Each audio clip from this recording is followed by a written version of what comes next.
Awesome. All right, everyone. Well, welcome to the latest installment of a casual stroll through Lord of the Rings Online. My name is Matt Elliott. I go by Snario on the message boards, and I'm a senior world designer on Lord of the Rings, and have been doing this for um, over 15 years now. So today we're taking a tour through Moria. We finished off all of Eriador with the exception of Ettenmoors, which I wanted to hold off on that. But now we're in Moria. And then once we get through Moria, we'll return to our regular schedule of people voting on regions to explore. So those of you who are familiar with this channel and have been here before, thank you for coming by. Those of you that are unfamiliar, this is a world design focused stream. So we're going to take a look at the landscapes, the dungeons, the tunnels, everything to do with Moria from a world and level design perspective. As I am a world designer, I cannot answer questions about things like class balance, PvMP, the lag, engineering, any of that stuff. We're focusing purely on the landscape here. So if you have questions about Moria and its landscape, how we came about building it, questions about just level design in general, feel free to ask them, and I'll do my best to answer them for you. With that in mind, welcome to Durn's Threshold. This is kind of the first area post your epic story interactions. I'm not going to say too much in order to avoid spoilers, but you find yourselves here in Moria, the first hub in Moria. And Moria in general is a place that has changed a lot over the years. From when we originally created it, and there are honestly even versions of Moria that are even earlier versions of what you see here, and we'll take a look at some of those much later on. And it's huge. So this is an extra long stream as well. But so Moria has changed a lot over the years as we've gone through, revised the content, pardon me, and made changes as we go through. And I wouldn't be surprised if, as time progresses, we come back in and do additional further refinements. I know one of the things that I really want to do in Moria is go through and revamp travel, but it's a case of like, when do I have the time for it?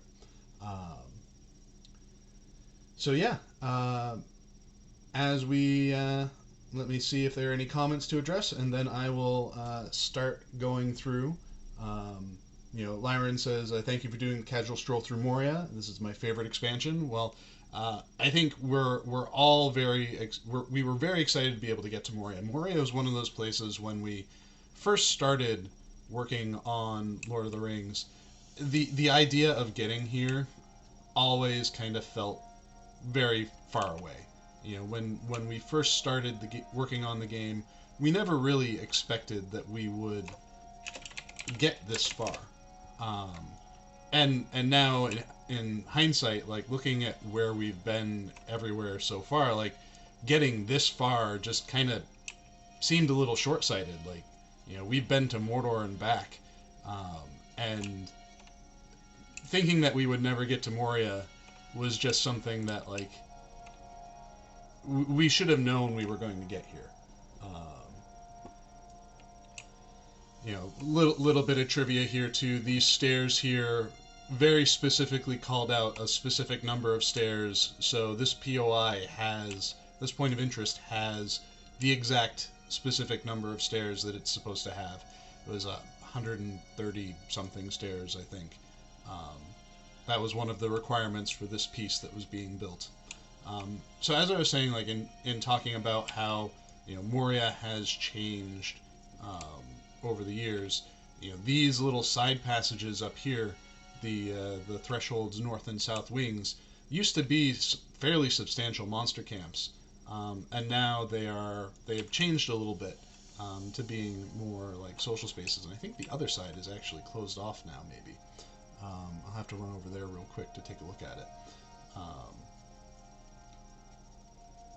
But this building Moria was something where we created brand new tech in order to support.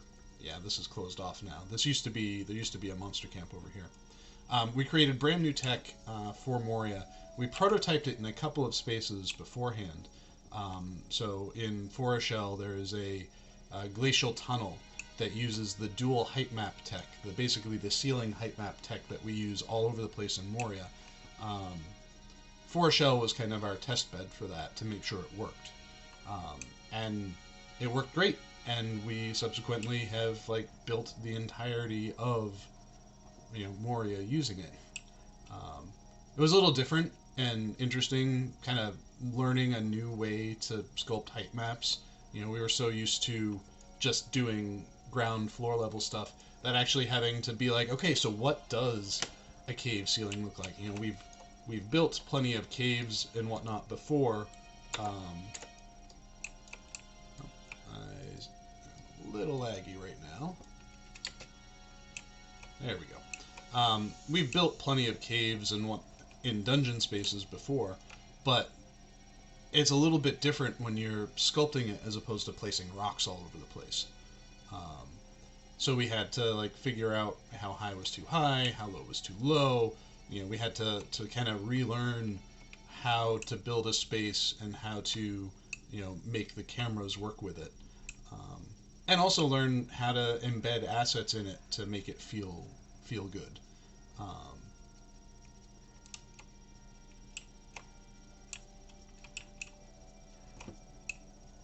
I think one of the things too that was a lot of fun in building this space is like the strategically placed pitfalls here and there and everywhere. Like how do we build things to like surprise players who may not be entirely paying attention to where they're going.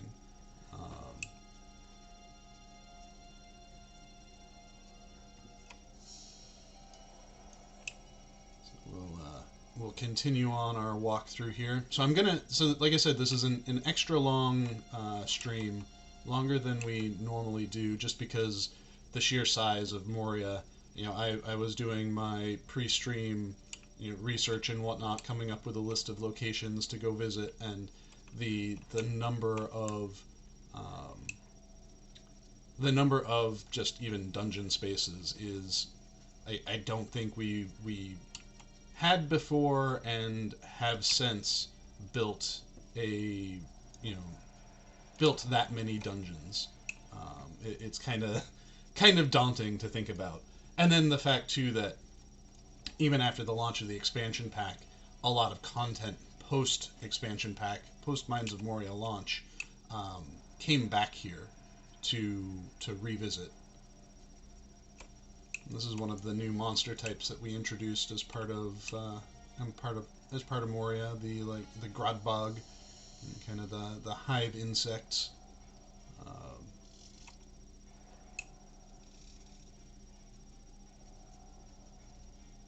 Which I had a lot of fun with some of the new assets that we got as part of a lot of the new assets that we got as part of Gundabad to kind of help grow our ability to build Grodbog spaces was really just like exciting to work with.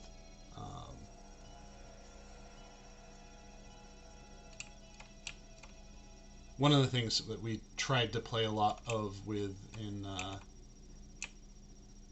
in Moria was some verticality and a lot of like over under as we were building the space too. Like we don't have layered height maps, so we can't have like things stack on top of each other, and Moria is very like clearly described as levels stacked on top of levels stacked on top of levels. And since we don't really have the tech for that, our approach to kind of suggesting that is the further north you are in the map, you are considered to be at higher levels of Moria, and then the further south you go physically are the lower tiers of Moria. So this was our way of kind of indicating that change, that path, without having the tech to necessarily like specifically go layers on top of layers. So I will get a good view and then take a look at questions real quick.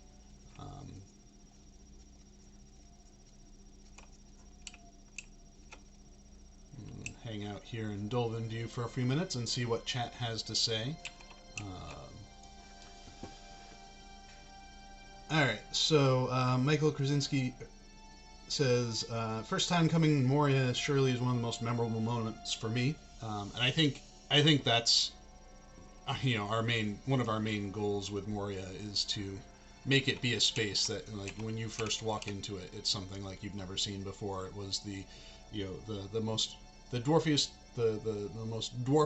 dungeon-iest thing that we could think to create at the time. I think we've improved upon that, both with the stuff that we did in the Grey Mountains and with the stuff that we did, obviously, with Gundabad. We kind of took the formula of Moria and tried to, like, push things a little bit further in terms of detail in both of those spaces.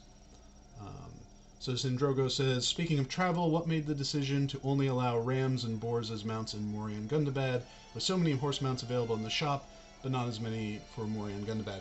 So the decision behind that was lore-driven, basically indicating, there was pieces in the lore, particularly as the Fellowship was approaching Moria, and how, like, Bill the Pony was just so terrified of being there. So the idea that horses in general would be too skittish, even hardened war horses would be too skittish to be in something as dark and foreboding as Moria. And then, knowing that, we then decided, okay, well, if we don't want to have horses in here because we're trying to honor the lore of the space, what can we do here? And then that kind of came to our sense of, like, okay, well, maybe if we have pack animals that can be mounts, that might be a little less skittish in terms of animal types, we could have those as mounts in there. And I also think it's great for a little bit of mount diversity.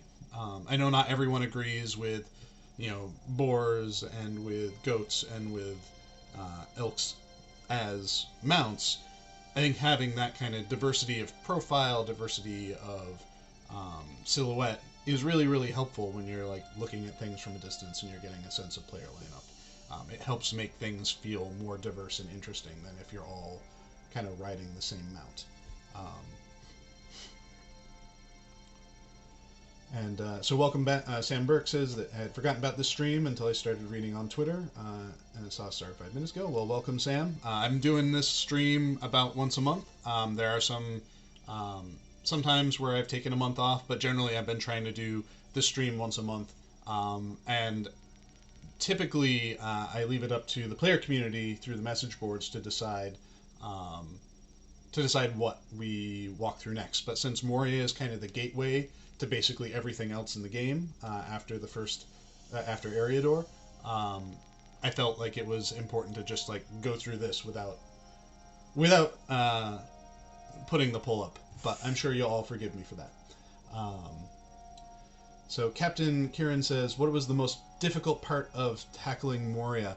Honestly, I think the most difficult part was wrapping our heads around the scale of what we wanted to produce and kind of reining ourselves in a little bit and figuring out what we needed to do from both a world design perspective, from a tech perspective, from an engine perspective, in order to make it work and to make it feel good and impressive. And, walking around in it now, it is several years old at this point, and it doesn't quite feel as detailed and robust as it might have when it first came out, and especially if you compare it to some of our other spaces that are of a similar design.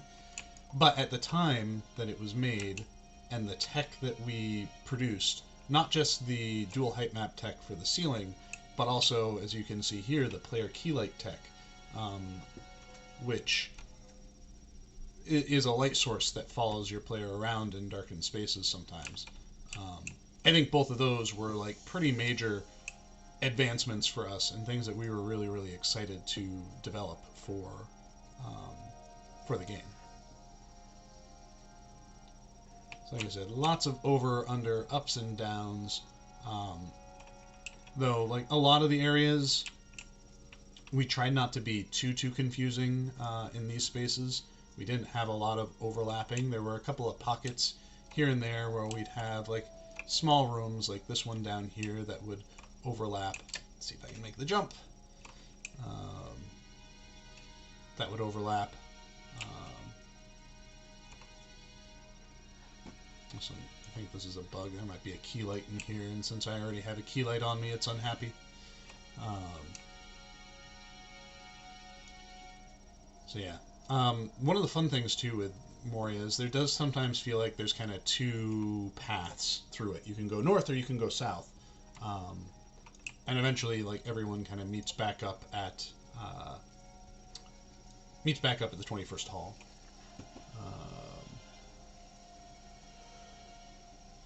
So Michael Krasinski asks, were you also getting lost while building it? I think, you know, we tried to make sure we knew where everyone was working.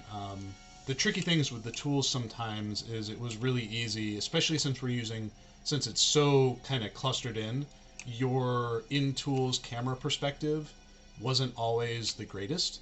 It could be a little tricky sometimes to kind of know exactly where you were because, you know, your in-tools camera is like this, and you've got a wall here and a wall there, and it's a little hard to exactly know, like, where you are, what you're doing.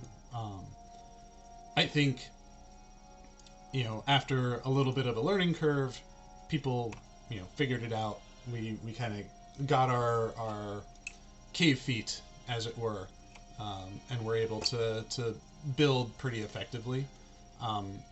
I think the biggest difference between a place like this and a normal, like, open world landscape is, you know, regions like this, which are very heavily structured, require a lot more very specific hand-placed work to do. You know, whereas we do lean very heavily on things like our scene file system, our day files, kind of more procedural aspects to kind of move along the development process more quickly. But in here, we had to, basically everything had to be very precisely designed in order to, you know, really work well. Yeah, we had to make it feel like it was a city, and I think there are things that we've learned a lot of over the years that, you know, there are certainly some things that are very successful about Moria, and others that, you know, when you go and run through it, maybe don't feel quite as successful in selling it as a city. Like, I think, you know, going through here, we oftentimes get bugs in our queues about, you know, we build a town and then the buildings in the towns don't have doors. So often we found ourselves, you know, if you run around in Moria, that's one of the things where I'm just kind of like running around it now retrospectively thinking like, oh wow, that, you know, we're trying to make this feel like a city, but there's not a lot of things like, you know, doors and, you know, front yards for these buildings sorts of things. And stuff like when I built Erebor, I was trying to keep in mind, like, okay, we want it to be a city. That means there are certain things that need to be in here in order to call it a city. And I think when we were building Moria, we were much more focused on, like, building the shape of it, and didn't have as much focus, or maybe even necessarily the time, to build it like a city, because that's a lot of detail work that that can eat up a schedule very, very quickly. So we'll take a pause here and go through some more questions. So Runloft asks, still blows my mind how big Moria is every time I'm in there. How long did it take from start to finish to complete? I think we spent about 1.5 years working on it. You know, at the time that we were building it, we were also still doing, you know, updates to the live game and trying to maintain that schedule. Branching methods for that were a little, like, zany, and you know, but let's see where we are. Oh, we're at the Zurich Ziggle we're at Ziggle now. Cliffs of Ziggle. We'll go up here. Oh, too busy. There we go. So yeah, and our process for it started out with a lot of research. There was actually a great National Geographic documentary that was about cave systems, and that was like one of the things that we did at the start of working on Moria. Was we sat down as a group and decided, okay, let's watch this documentary and kind of use that as a way to inform ourselves as to like what natural cave systems look like, because we've built dungeons before, but we wanted to have a little bit more information about what it takes to build a cave, what it takes, what cave systems are, what the ecosystems within them are, what kind of biodiversity can exist within those sorts of things. Like that was something that was really important to us, and we put a lot of time into that.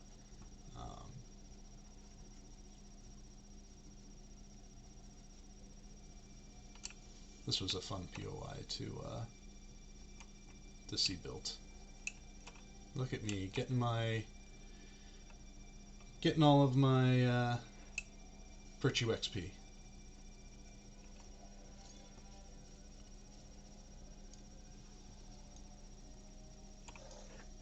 So let's see. So while I'm working my way out of Ziggle, I'll see about some more questions.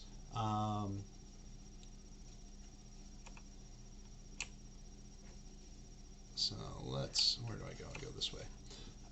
Let's see. So hi, Doomy1992 says, hi, question around the Middle Earth. Could you upgrade the texture files to make everything more modern graphics? I do that when I mod games. So when it comes to doing texture upgrades and whatnot, there's always the the question of performance cost versus visual benefit to it. The bigger textures get, the more expensive they get for video cards, and the greater the possibility that it will not be performant for people. So there are times here and there where we have come across certain terrain textures, for example, that just are lower quality, and we want to update them. And we usually will at that point either replace them with something that's a little bit more modern, within our catalog. I know that question was being asked in regards to a very specific thing that I am not going to, nor am I at the liberty to talk about at this time.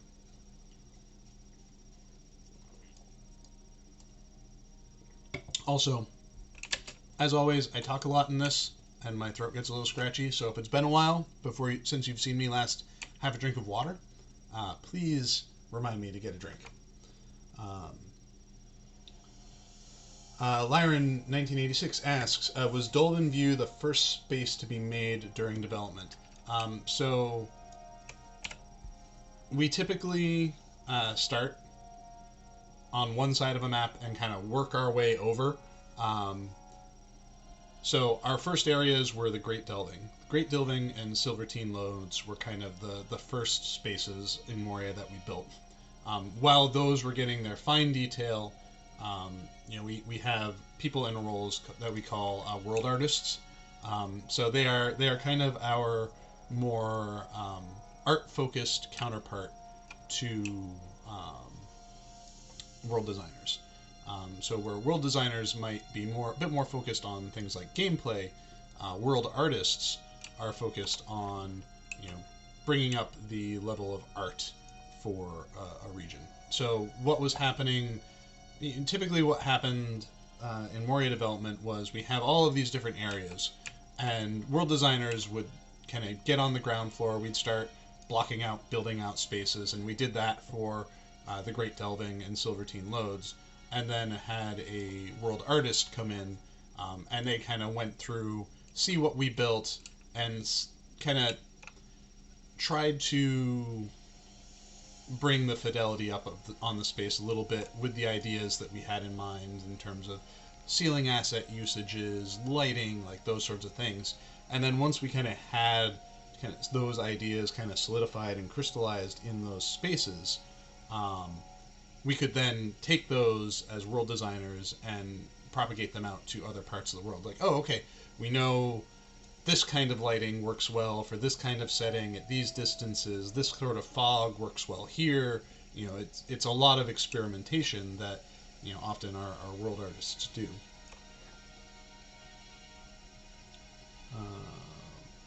Let's go through a couple more.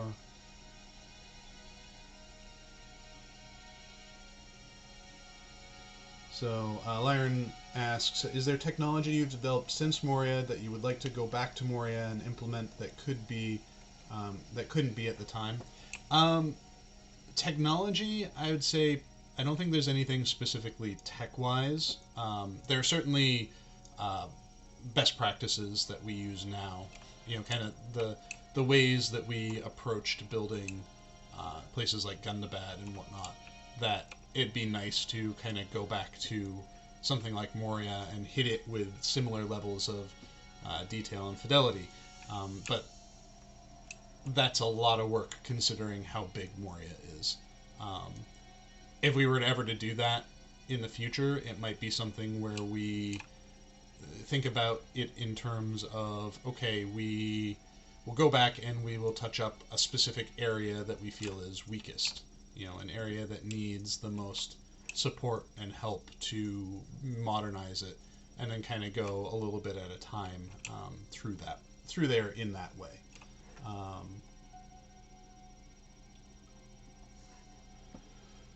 Captain Kieran asks, did you have any troubles justifying why characters would enter Moria lore-wise, or did that story come pretty easily? Well, I think we couldn't do an expansion pack without for Moria without having justification for players to come in here, and I think that the story purposes behind it, like the idea being that we're not in here at the same time that the Fellowship came through here. We're in here after the Fellowship has come through and basically caused all of the ruckus that they so generously caused, and what the state of Moria that we're going through now is kind of the byproduct of their shenanigans previously. So I think us being in here post Fellowship was not as much of a narrative hurdle as it might seem to have been, especially considering the Iron Garrison storylines that happened through here. The dwarves want to reclaim Moria. They want their city back, their massive city back. So I don't think it was too hard for us to make that justification. We built it, so clearly our licensors also felt that we justified it fairly well.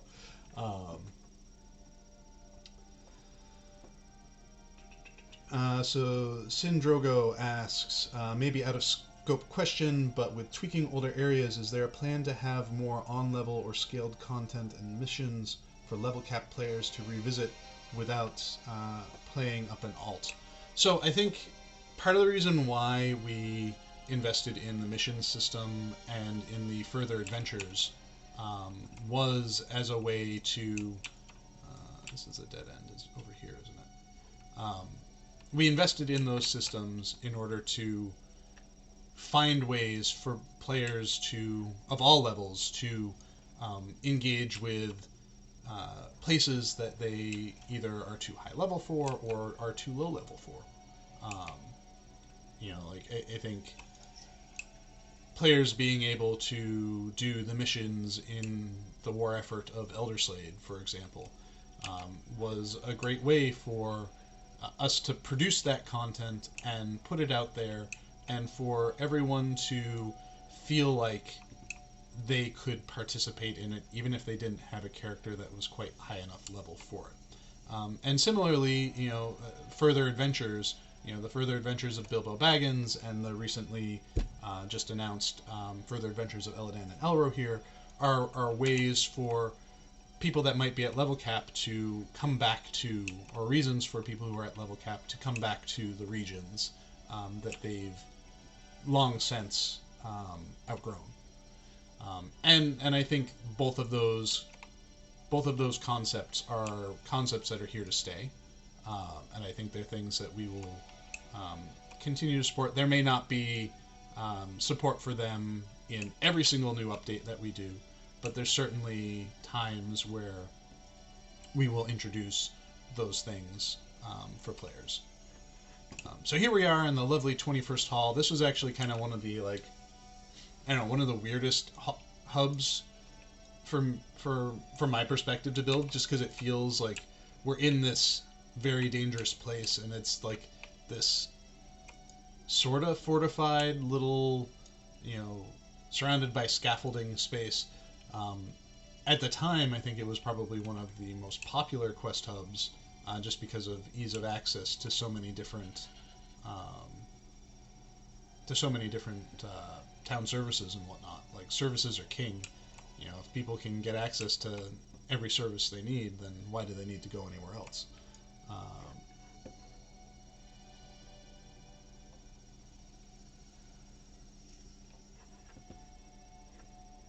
Alright, before we start heading south out of the 21st Hall, let's take a look at some more questions.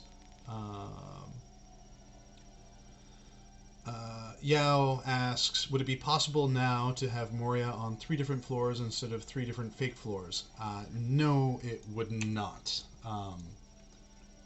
Because we don't have a good way of managing, you know, kind of load for those spaces. Like, you know, the number of assets that would be needed in a single land block, for example, to build each level would be effectively 3 land blocks worth of assets.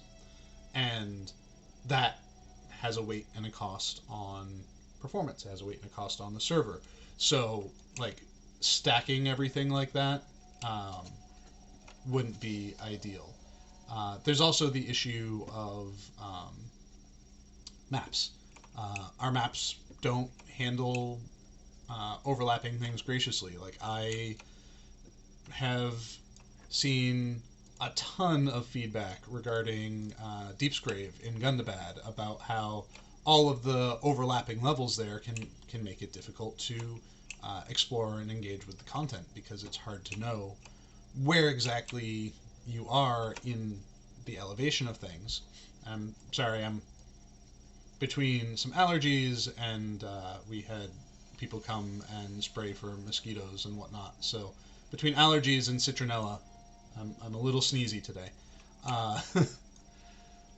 But so yeah, the even if the cost of asset loading wasn't high, the mapping solutions just wouldn't be there, and we would have to come up with a new method and a new way for that, which is not an insignificant amount of work.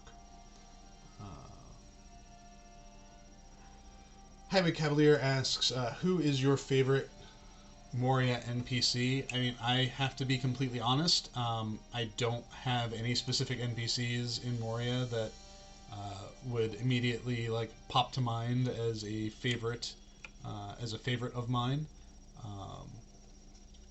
You know, there are a ton of NPCs in Moria, and you know, there are some big names, there are some lesser names. Like, there is a lot going on in this region, and my characters are less the actual NPCs that you interact with, and are more the places that you go to.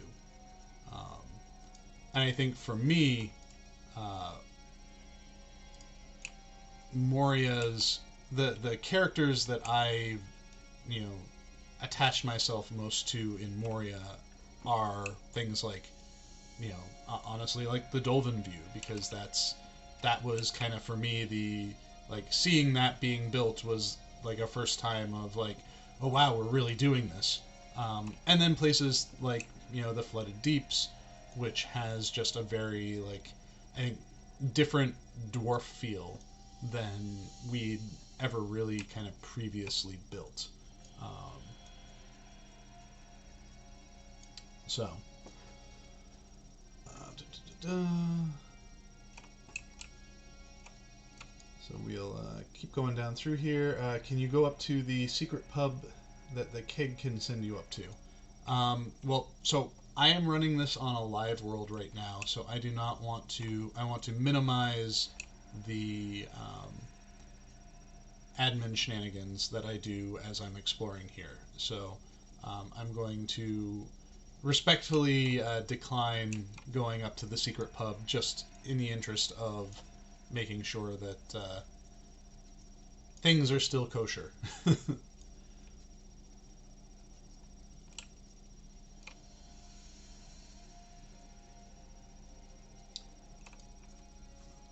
So Darkstar on Darkstar 1CZT says, are there any plans to continue next expansion with Durin the Seventh story to reclaim Khazad-dûm 2, since today's endgame content is about dwarves?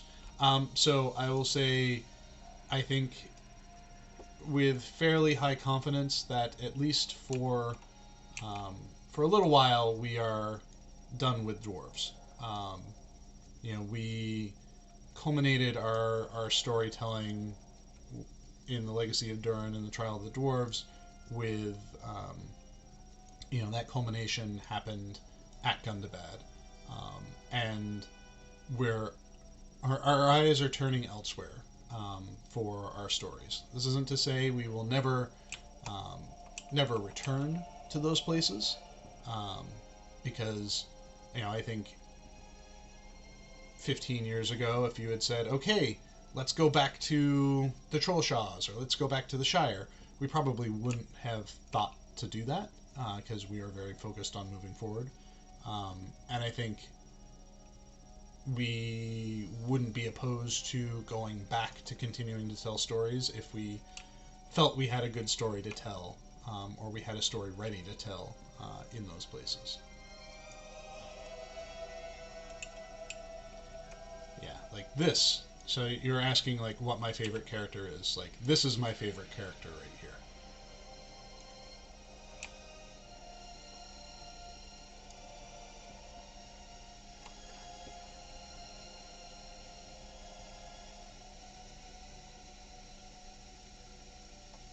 So Druid's Fire says, I would love to see more swift travel into the 21st Hall. I mean, I should be more readily able to get to it from Bree or Rivendell than Minas Tirith.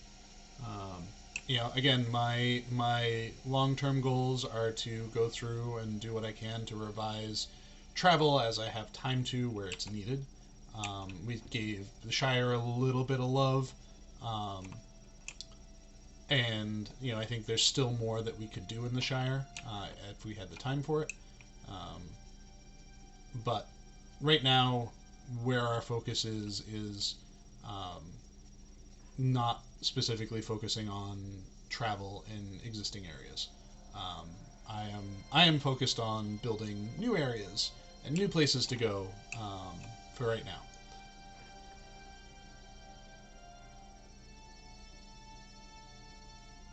So Captain Kieran says, will there ever be an area in Eriador or so that would be level 50 to 60? I get probably not, since we want people to get their legendary items and go through Moria, but it would be nice to have those options for those who have been in there many times. We are not opposed to that at all. I think we both hear the feedback and the want and desire, especially, which has come up especially so since we started doing kind of more return tos in other zones. I think it is only a matter of time until we do something like that, but I could not begin to tell you when that would happen. So some trivia in here. When we originally built this space, these grates did not exist. Our original version of this space had no grates, and it was just pitfalls everywhere. And while we loved it, the idea of like all of these, just like you had to be a little bit more positionally careful as you were going through them. Uh, our early testing players did not appreciate it all that much. So that's why these grates are here. Um, they don't necessarily feel bad for the space, though I do miss like people falling down and dying.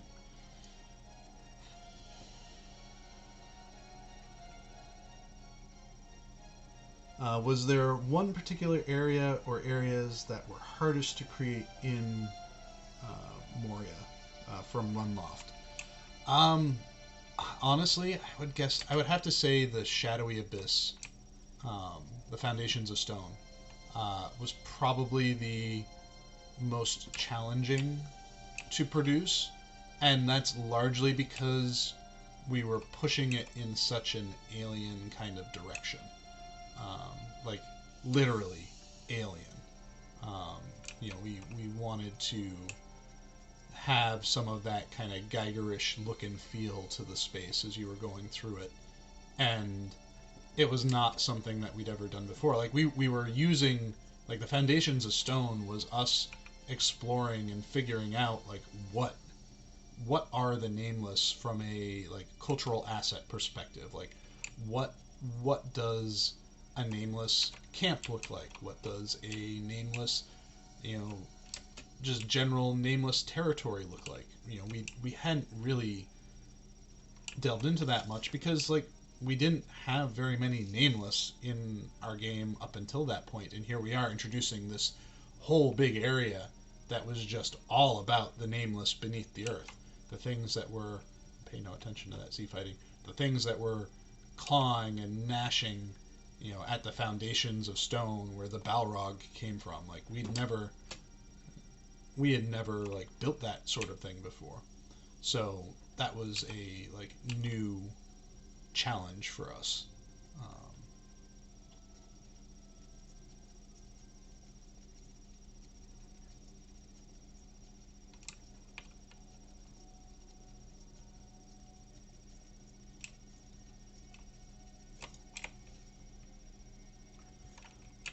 Oh, that's right. Okay.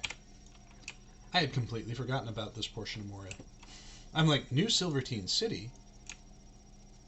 I don't remember this at all. Yeah. This kind of shows how big Moria is, that there are parts of it that I can just completely forget about, even though I may have had a hand in building parts of it.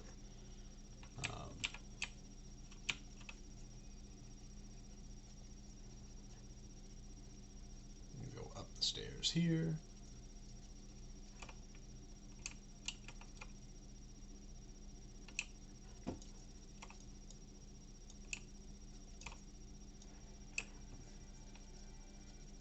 So there may be a bunch of doors. Oh, I don't like this at all.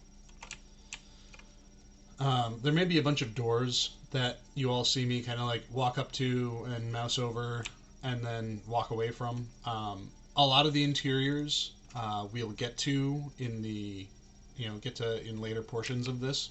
Right now, I'm just trying to make my way through as much of Moria as I can, and then we'll hit the dungeons after that. I'm already looking at the clock and it's like we're 45 minutes in and I've barely gone through 3 areas in Moria. Like this is why we made a bigger, we made this one a longer stream than usual.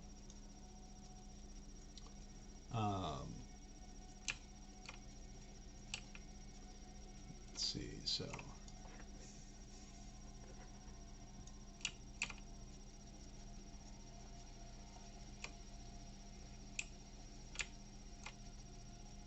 I'm gonna work my way back around. Again, because I'm on a live world, things are taking me a little bit longer than usual, just because I don't want to rocket jump all over the place.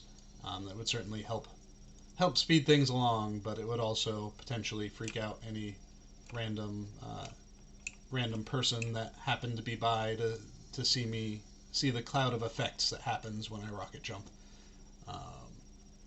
So, got to do this the old-fashioned way. This was, I think, probably one of my favorite POIs as well here in Moria. The this right here in the center, and it's something that like I think I was probably thinking a little bit about while I was building Bergbeam in Gundabad. Also love these. These mine track assets are some of my favorite assets in the game because they're just kind of fun to build with. You know, to do like weird, crazy, random layouts with.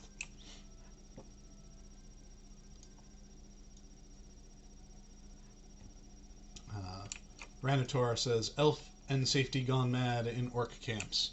Yeah. Well, the funny thing is, you know, you bring up like safety and whatnot.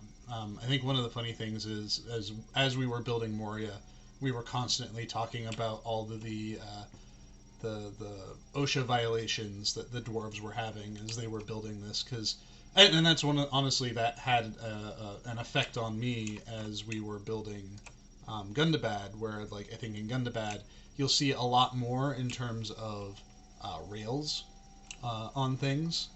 You know, there aren't as many like deadfalls that you can just walk off of, because I'm like, well, of course a dwarf would want to put up a a railing to keep from flying off of an edge. And I think maybe just it's a cultural difference between Gundabad and Moria, where the Gundabad dwarves are very concerned about keeping people from falling off of edges, whereas the dwarves of Moria could care less.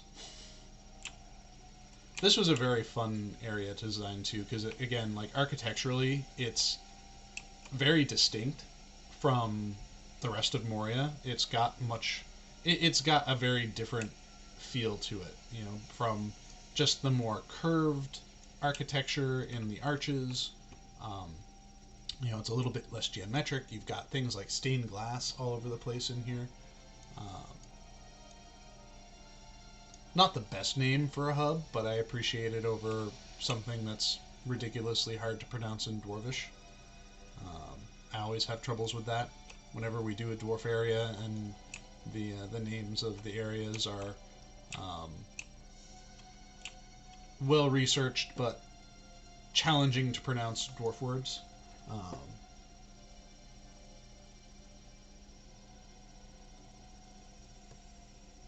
Alright, I'm seeing a request for a drink, so drink.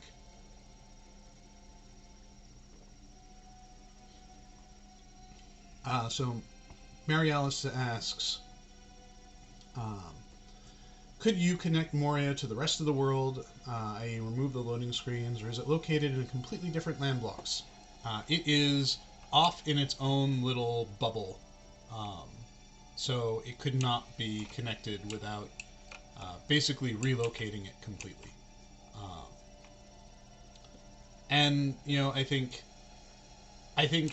because it is a cave, it's somewhat more acceptable for it to have that teleport into it, because really,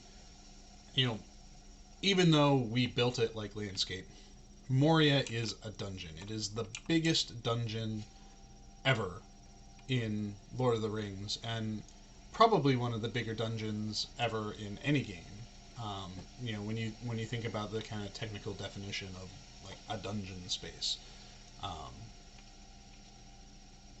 But because of its size, like it would not be an easy feat to move it into a place where it could like physically connect to the Dimraldale, for example. And on top of that, it would be physically impossible to connect it to anything in Eriador, because they exist on a completely different height map.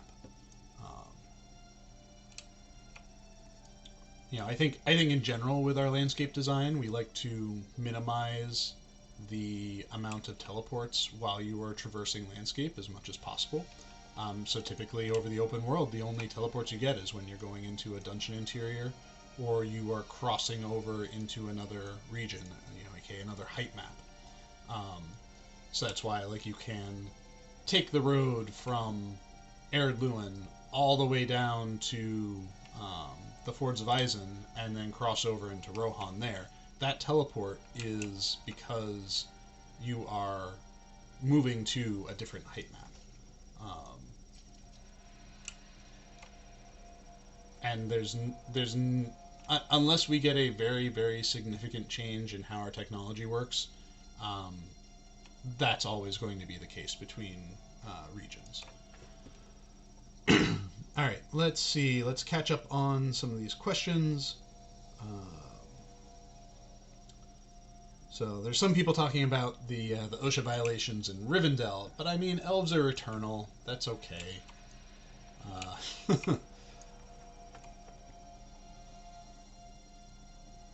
So, were there any plans at one point to have housing in Moria?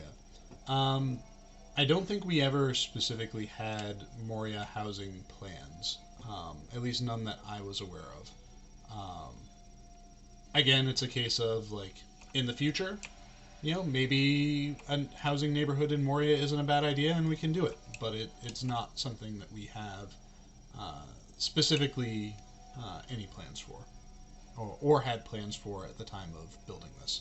I think in some part because we were pretty content with the 3 neighborhoods, and I don't think that there was really, at the time anyways, very much interest on a higher level in producing more neighborhoods. I think the introduction of the premium neighborhoods kind of moves the needle on that a little bit, and there are definitely conversations that I've had with Reninian and others about like what I'd like to do next for housing, but those are plans that are also things that are not ready to be talked about. Keep going down through here. So I run into a stalactite while I'm looking at chat.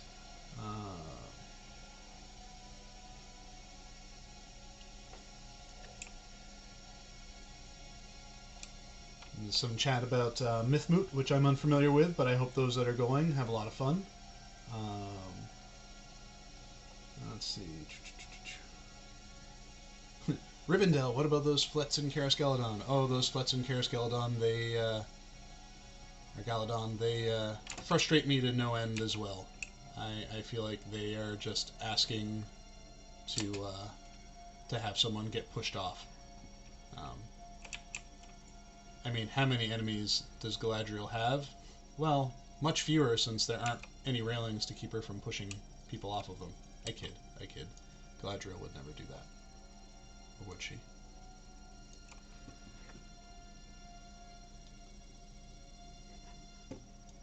So yeah, there are a couple of people asking about what's next for housing, and like I said, I'm not at a point to talk about what's next for housing. Outside of, I have very recently gone through the asset request list on the message boards and started building spreadsheets of all of those assets in there and their locations, so that at some point, once I have a little bit of free time, I can think about pulling together another bunch of housing items. I think one of the big things that I'd really love to do is I would like to build out things like stairs and floor items that you all could use to place on hooks. So that's like one of my big goals, and hopefully by the end of the year I can get to those for you, because the decorative walls, like, I've been amazed by just how so many of you have like taken those and just run with it. Like, that's like seeing some of the things that you have done is just amazing, but then seeing that you're using them as stairs makes me sad, because I'm like, oh well, you guys you all need stairs now. I feel bad that I'm making you use up so many hooks just to make a staircase. So the other thing that I want to investigate is making those decorative walls, and then also if I do stairs and floors, making those dyeable, so that you can kind of make them more closely match your houses.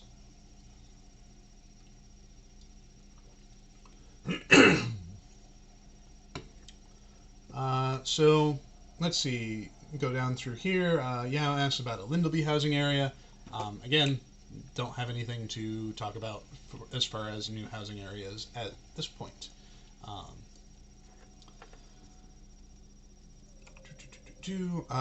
Kaifir asks, have you ever thought about integrating decoration into crafting any further? You mentioned wanting to create sets of housing items. What about allowing crafters to make these sets? A woodworker's table, 2 chairs, etc. I think it's still something that is on my kind of like list of things that I would love to do as I have time to do it, kind of thing. I think there's very little keeping us from making crafting items or making recipes for like compilation items outside of just having the physical time to do it. And there's only so many of us and only so much time.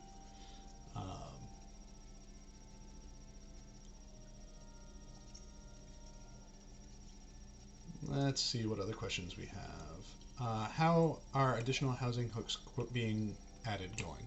Still no progress on that. I think kind of where we're at right now, at least in terms of standard neighborhoods, it's going to be very hard to add more hooks to things and still keep it performant. Um, it whenever there have been people that report like they'll go into their house and they won't see anything, they won't have anything hooked, and some of that is it's a load issue. Um, we when you go and hook stuff, that's something that the server has to track and has to be aware of. Particularly outside, since that's what other people can see, it's even more important. But interiors are pretty heavy with all of the hooks and whatnot, and we want to try to be mindful of that. So that's where things like compilation items could be useful, where we can say like, oh well, a lot of people like using 1 hook for a table and 4 hooks for chairs. So why don't we just make a table and chair set? You won't be able to necessarily sit in the chair, but at least from a decorative perspective, it'll be there. And then that frees up additional hooks. That's why we were doing things like the hook consolidations. Making it so that you can use more hooks on more things, which is helpful and can help kind of push towards not necessarily giving you more hooks, but giving you more flexibility in the hooks that you have. Which way do I want to go? Do I want to go this way? No, I don't want to go that way because that's a very far way down. So yeah, I think that's kind of where we're leaning more towards. Like, we've got the consolidations done, which gives everyone a bit more flexibility, and if we can find the time to start kind of making items that are combined assets, basically, then that can help a lot too.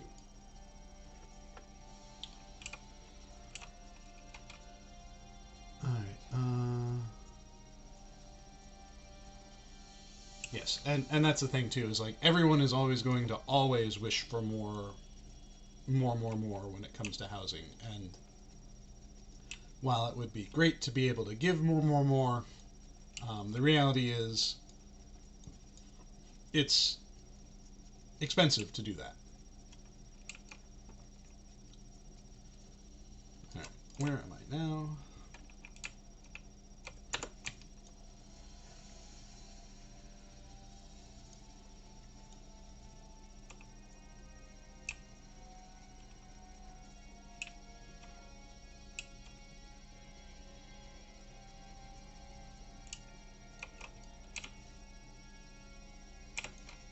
I'm so lost.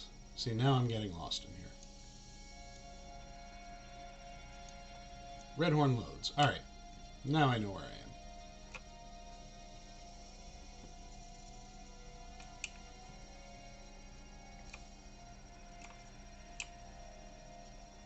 Whee!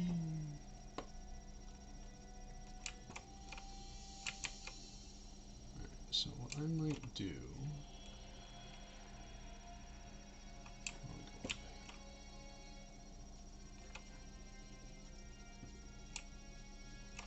This was kind of a fun area to build, too. Whee!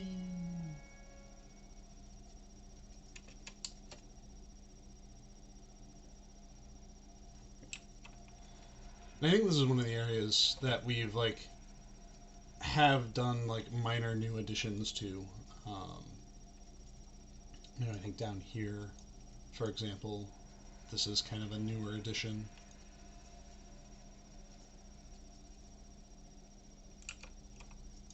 Oh no, this was the, yeah, these were the crafting dungeons. Yeah. So that was a post-launch edition. That was one of my first forays into instance creation.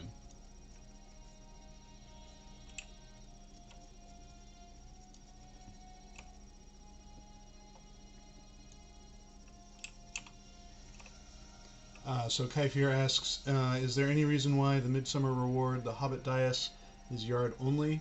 A lot of yard items lately have been furniture items. Could it be made into a furniture item as well? You know, there's nothing specifically preventing that. So it could be. We would just need to, you know, kind of make a task for it and get it done.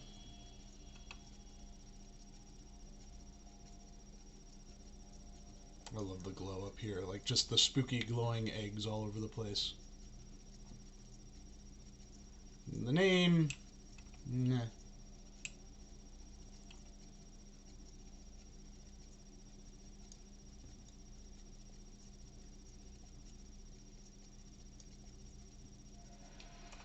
Dasmordo asks, anyone who regularly traverses through Moria stairs on foot probably has never worried about missing Leg Bay. No, there are a lot of stairs in Moria.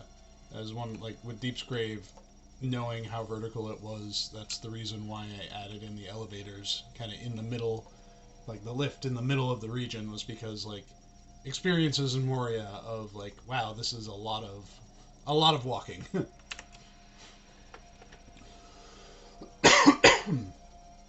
Alright, Captain Kieran says, would there ever be a way to allow players to model and create house items, possibly for submission, to take the load off of you guys? I believe there are some complications to that kind of process. I could not speak specifically to it, but I would imagine that there would be kind of more like legal and compensation concerns about that sort of thing that kind of would make that sort of thing almost a little bit of a non-starter.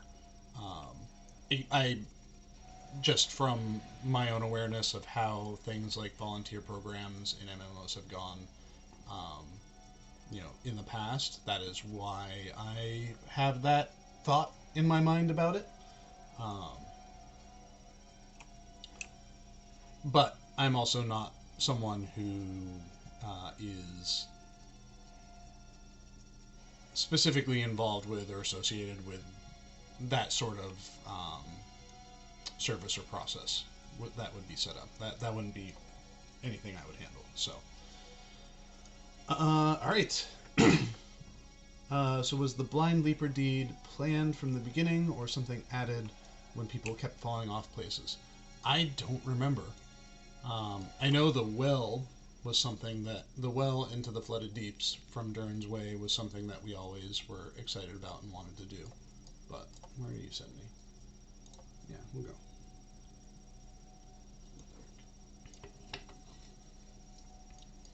So we're kind of going like a roundabout way here in Moria. So we've been here in the Great Delving, and we kind of worked our way, you know, up into Durn's Way, down into Zelmelek, back over through the Silvertine Lodes, into the Waterworks, through the Flaming Deeps, into the back into Zelmelek, and now into the Red Hunter Lodes.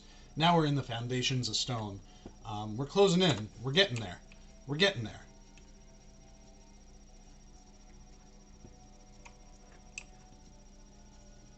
Whee! So yeah, like I said, this was a very, like, different kind of space for us than we usually build.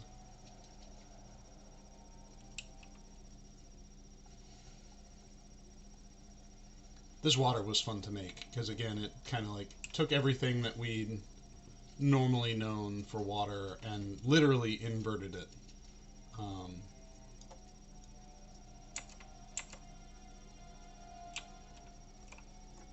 And you see, I think one of our biggest POIs, the endless stair, that makes an appearance in several spaces throughout Moria. Again, in an attempt to sell the faux verticality of Moria by having kind of the endless stair be sort of a like anchor POI through a couple of different areas.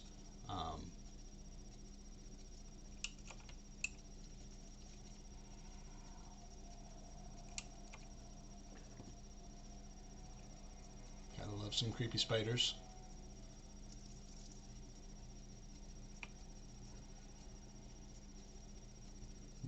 Fungal orcs and trolls.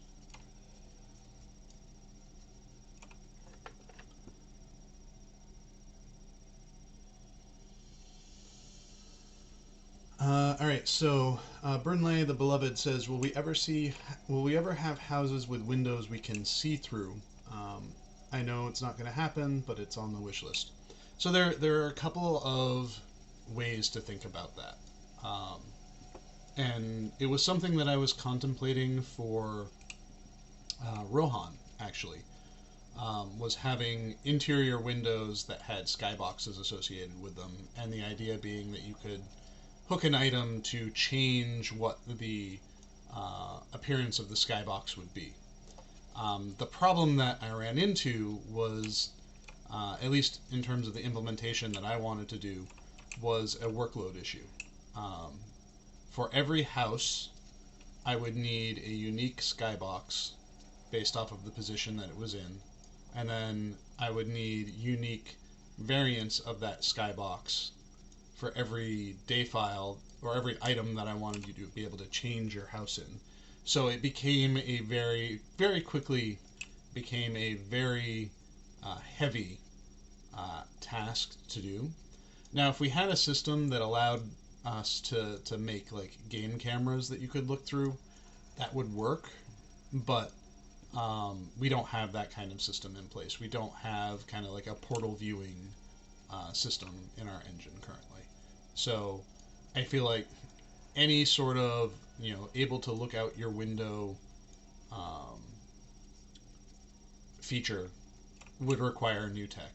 So then on top of that, then you need to make sure that the property, instead of just the like far view of your house around you being loaded, you would then also need, while you are in your house, the server to know what the outside of your house looks like, which would then mean that the outside of your house has to be loaded while you are inside your house, which could also be a performance problem. So they're building something like that would have a lot of things that need to be answered and resolved before we could consider it.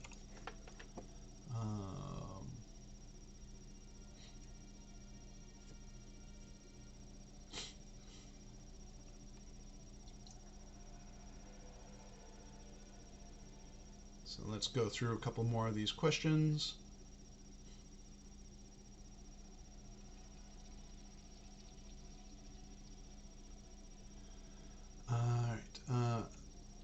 So Edith Eldora says, I discovered the Blind Leaper deed when I tried to jump onto the endless stairs from Jazargund instead of going around the long way. Yeah, and it's a long way to a short trip back to the defeat circle. So this is where we were starting to play a little bit with the alien themes here, the egg sacs. So I want to go, where do I want to go? I want to go to the Shadowed Cave, I think, because that's a newer addition to Moria as well. We don't often add many things to Moria, but the Shadowed Cave was a part of a new instance that came out not too long ago, and it was I think it was one of the first things that when I had come back from my hiatus that I got to build around a little bit.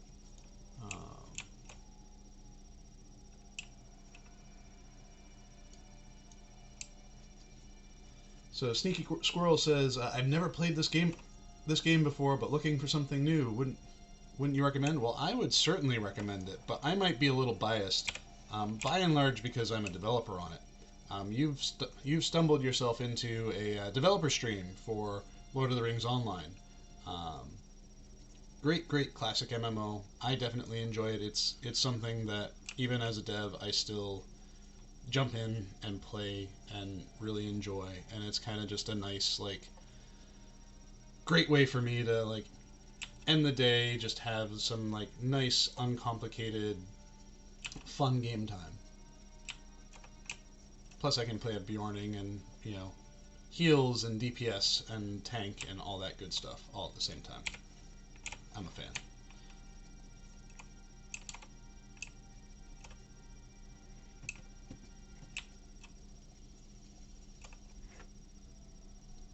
Captain Kieran says, "I've never been able to find the main road in the Foundations of Stone. I always jump from the res circle down near the dwarf camp, break my leg, and then swim in the water till I reach the other side."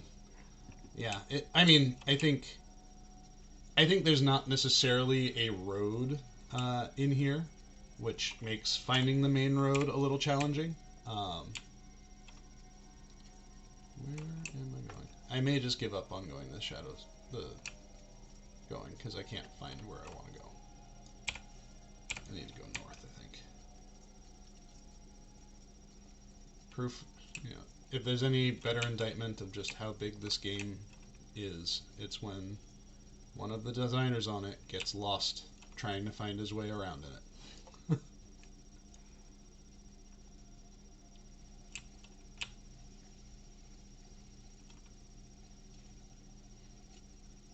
Alright, I'm going to give up on that for right now.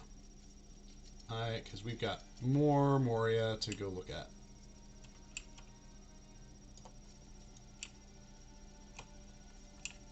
I think if I went that way I could get to it, but we do not have all afternoon, so I need to get on getting on.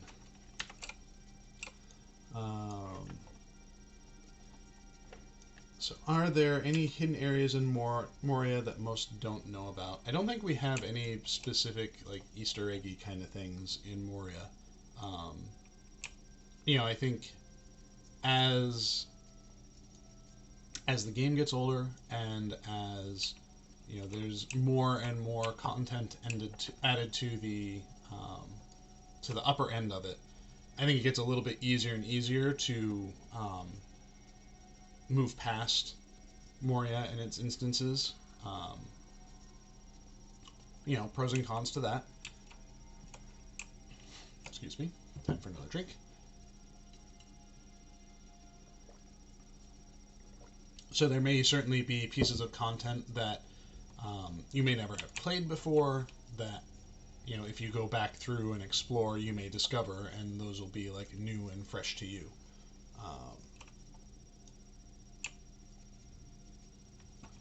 Lyron says, "Were the Moria instances part of your world building, or is that a separate development team?" That's part of the world team. We build out the dungeon spaces that the instances go into. Usually it's, you know, unlike World where we have, like, all hands on deck for dungeons, it often ends up being something that is a single owner for, and oftentimes one designer will do a lot of the dungeon designs. So it'll be like one person will have their thumbprint on instances, and then everyone else kind of has their work on the landscape. You know, so for example, in Arid Mithrin, you know, I didn't do any of the landscape in Arid Mithrin. I was building all of the instances in Arid Mithrin. And we kind of, like, as we move into development, like, and move on to new things, our team kind of shuffles around a little bit, where it's like someone might be doing all of the dungeons and instances for an update, and then the next update they do landscape stuff, and someone else does all of the dungeons and instances. So it varies.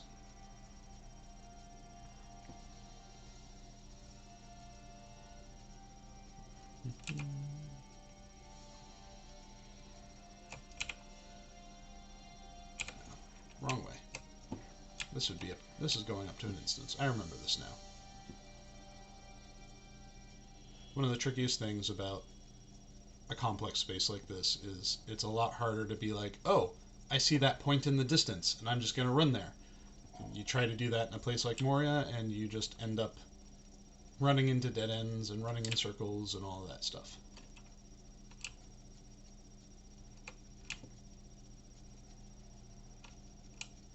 I'll say, like, one of the player keylight feature, you can see the shadow moving relative to my position here. I remember when we first introduced this, and I was running around in the Silver Team loads in just like playtesting on a character, and I like scared myself because I was running past a stalactite and it cast a shadow on the wall behind it, and I thought my character was getting attacked by like a cave claw or something, and I almost fell out of my seat because I wasn't expecting it.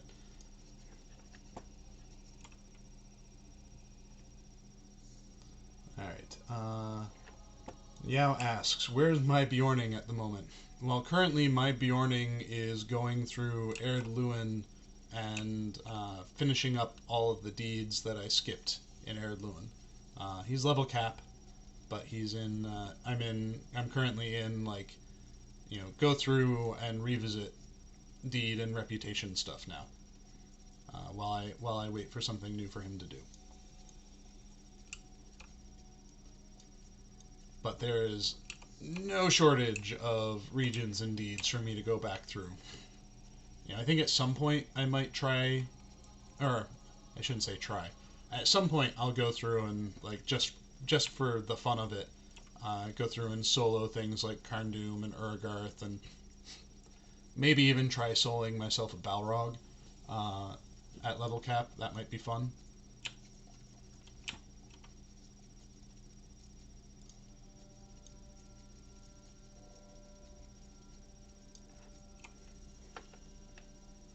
Let's see. Doomy1992 says, if SSG is ever looking for more world builders, could you do a competition that gives a little program demo to build something, and the best one gets higher prizes? And how does one get transferred to SSG when they get a job at Daybreak? So whenever we have a new design position available where we're hiring, that stuff is always posted on our hiring websites, our Daybreak's hiring websites. And they're usually pretty clear what company that the role is for. This is an impressive area too, by the way. The second hall is just like the POIs here, the points of interest here are amazing. If I do say though, like the one, if we were talking about how justifying things, justifying the lore for people being in here. I will say that from a world designer perspective, the extra stuff we had to build, thanks to the bridge of Khazad-dûm being broken, thanks to Gandalf and the Balrog's throwdown. The extra like space we had to build in order to justify that was like a little frustrating because like it's just across the way. It's just across the way. That's easy, right? But then we had to like build out north in order to have a way for players to get around, because we couldn't just like stop them here.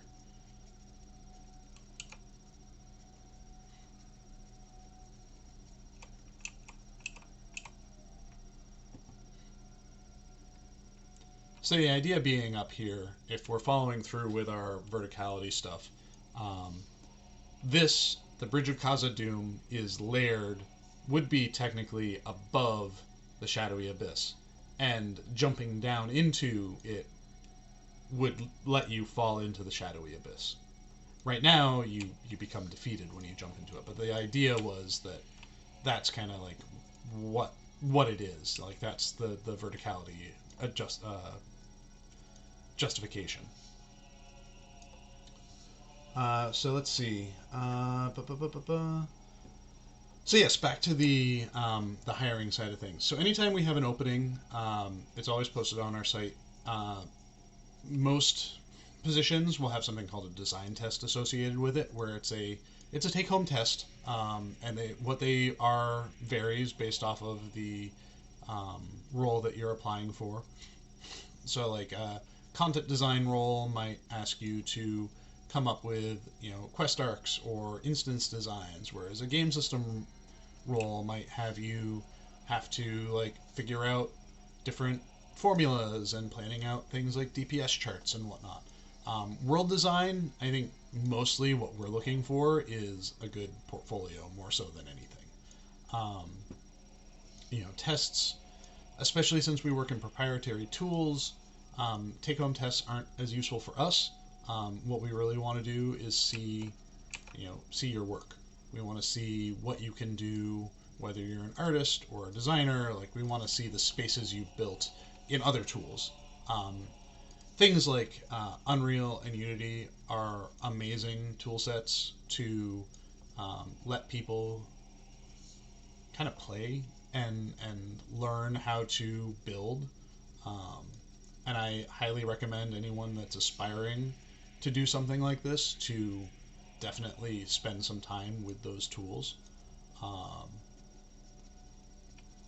We've never done a contest style thing. As far as being hired at another Daybreak studio and transferring over to SSG, that is a question that is purely an HR question and not something that I have any answer or insight to. All right, let's see. So Epic Drewsdon says, is there not a hidden tavern in Moria only accessible from the keg? Yes, there is. I don't have a specific teleport location for it right now handy, and so the only way we could get to it was if I used magic admin chicanery, and because of the environment that I am currently doing this tour on, I am not going to be attempting that.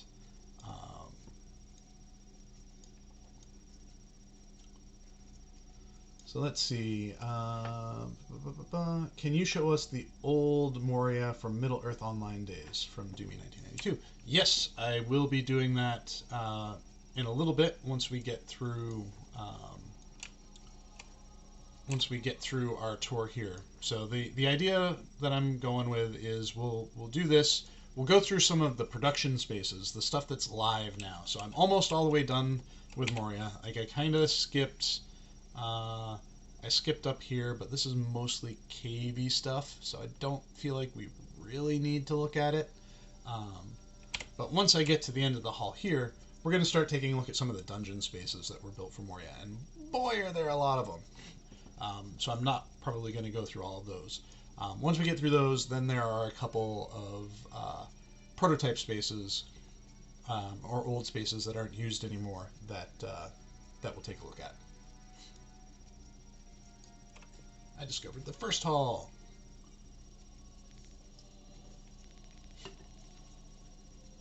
Alrighty. So we made it. We made it from one side of Moria to the other. Go us. Let's see, look at some more questions real quick, and then we will go in from there. Oh yeah, so the biggest difference between Middle-earth Online Moria and Lord of the Rings Online Moria is Middle-earth Online Moria was all dungeon space, as opposed to landscape space. And we'll take a look at that in a little bit, but first, let's start going through some of these dungeons. There are a couple that we're going to get to that I kind of look at like as sort of mission precursors. This has always kind of bugged me. This is the castle set, and I don't know why we use this here. I think it's just mostly because of how flexible it is. But I never really liked that we used these in here. And I think we've done a lot over the years in terms of like building spaces that look dwarfy that don't have like out of place cell meshes that are being used.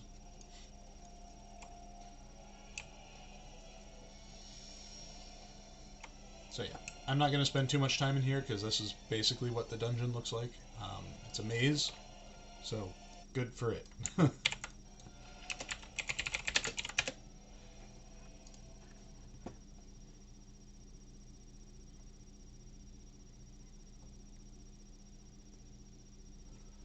So Captain Kieran asks, how far along was the world built in Middle-earth Online before it was turned into LOTRO? So a lot of Middle-earth Online was intended to be a very big open-world height map landscape. But I don't think the attention to detail I think it was intending to leverage like procedural stuff a lot more than we wanted to for LOTRO. So there was certainly a lot of height map built. Oops, which way do I go this way? There was a lot of height map built and a lot of like little quick and easy town placement. But I wouldn't say that it was of the highest fidelity. And I think some of that too was because there wasn't really a world team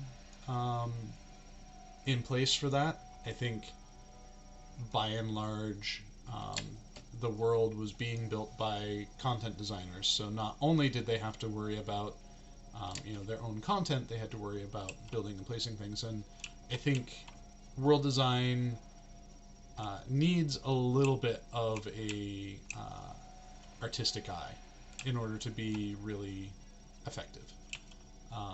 And it's not something that everyone has, and that's okay, because everyone has their own things that they like gravitate towards and are strong at. But our team is very like specifically and intentionally focused on world design. So, all right, next.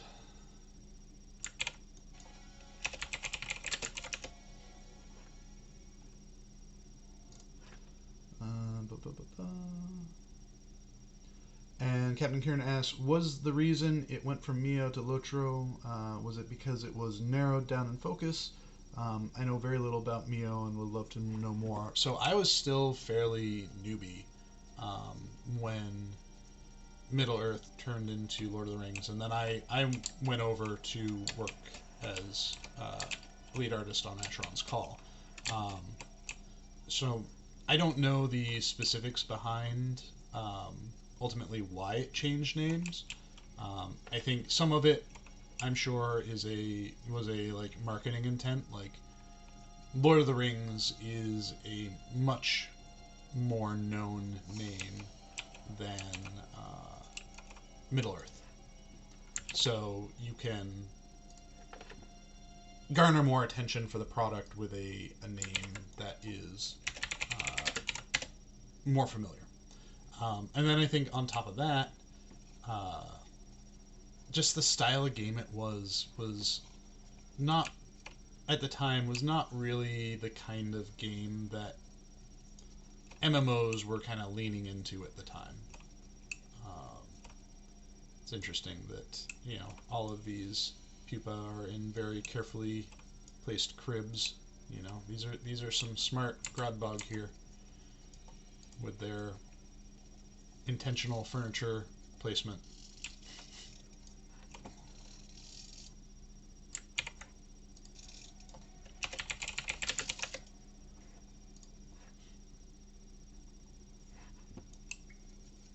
Oh, I remember this grossness. This is one of the grossest places I think we've ever built.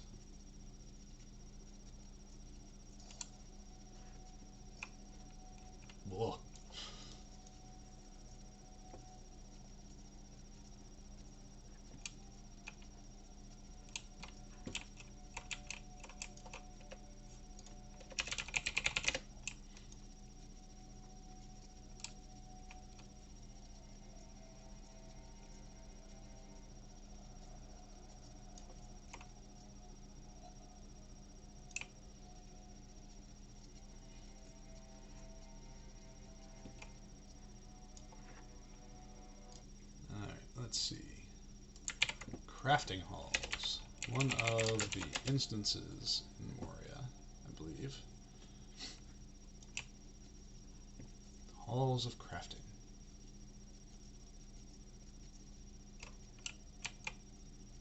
One of the things that I do like about at least some of the dwarf spaces, the dwarf interior spaces, is I feel like that's the point where we really started pushing what we could do decoration-wise in interiors a little bit more, and making these interiors feel a bit more like filled. You know, because if anyone remembers from some of our like previous streams where we were going through earlier area door areas, like some of the dungeons, like going through in like Fornost, for example, you know, going through those instances there were very like simple, and I think we were trying to use the trying to think of the like complexity of the textures as adding to the complexity of the space, which it really doesn't.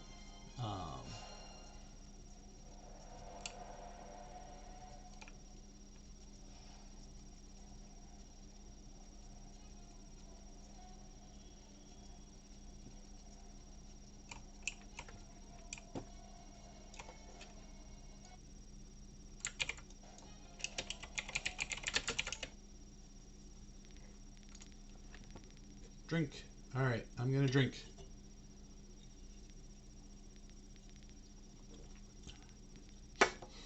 I was telling Cordovan, one of the things that I would love to do, once we get through all of the casual strolls.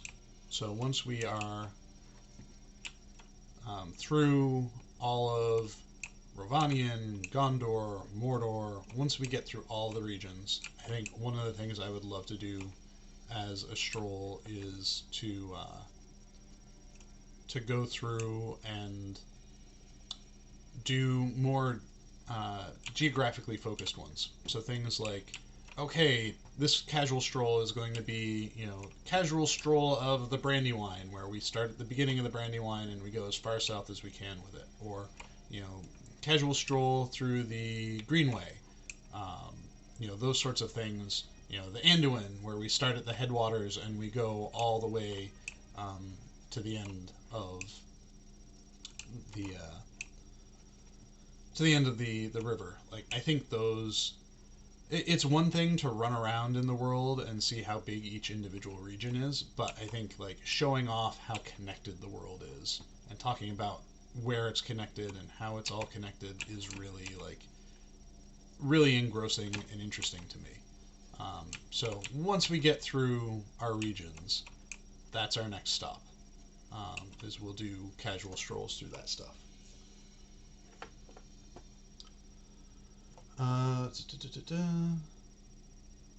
So let's take a look at a couple of these questions again. What that glow? Always cool. I don't remember this.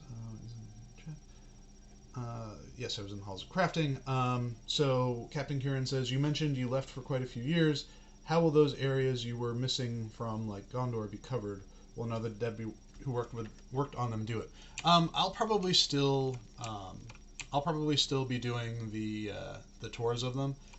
While I didn't build them, they're certainly kind of fresh in my mind.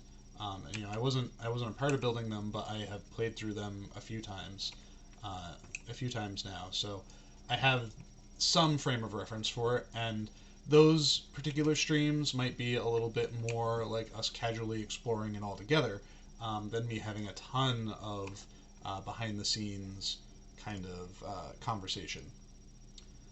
So the spaces we're in right now, these were spaces that were some of my like first instances that I've ever built, with the idea being that they were meant to be supplemental to crafting people, and also to help support various deeds. So a lot of the creature types that appear in here, which can randomly appear, there's just random creature types throughout that spawn in when you load the instance, all have deeds associated with them. at the region level. So this was like a place, you know, in lieu of going to a monster camp, you could start up an instance, get yourself some crafting resources, and then also kind of, oops, I missed the walk up. Get some of your deeds knocked out at the same time too. But I think these are one of the spaces that I first started building where I was just like, I needed to feel like, and I wanted to feel like there was a volume of decoration to the space that felt like it was a lived-in space. You know, trying to make it feel like it had some good complexity to it, some variety to it.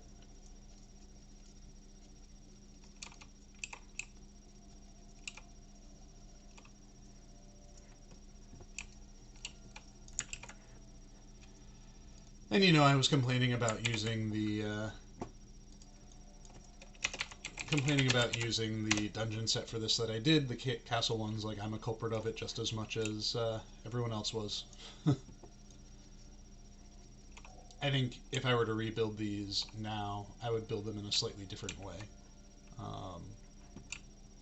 It's interesting going back into these places and going into Moria in general with the new lighting system in place, just being kind of such a, you know, I think in some parts it helps the mood of the space, and in some places that we've been, it isn't great for it because they're not lit well enough.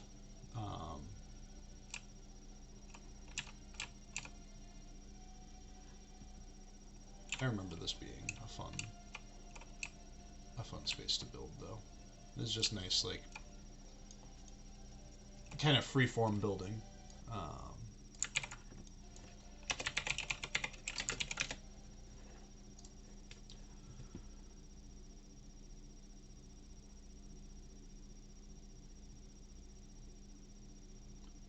Let's see, let's go down through some more questions.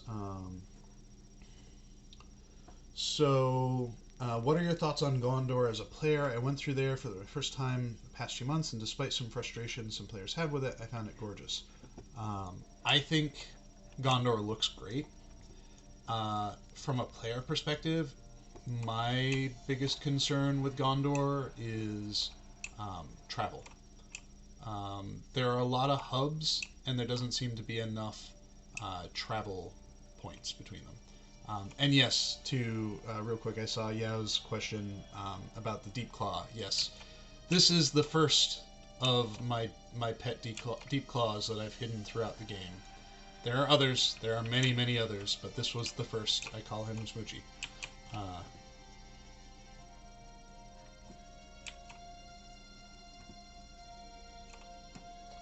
For those of you that are unfamiliar with the joke, so over the many years that I've worked on this project, starting in Moria, there have been deep claws that have been mysteriously appearing throughout. And, oh, well, that's nice. We'll ignore those floating things, and I'll just take a note for myself to fix that. But throughout Middle-earth, there are a number of like dungeon interiors and whatnot that have secret hidden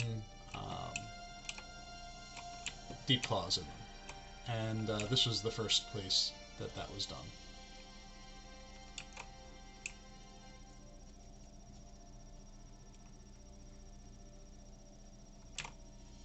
Oops. There's stuff that's invisible there too. This is an old dungeon, and there may be some things I need to fix in it.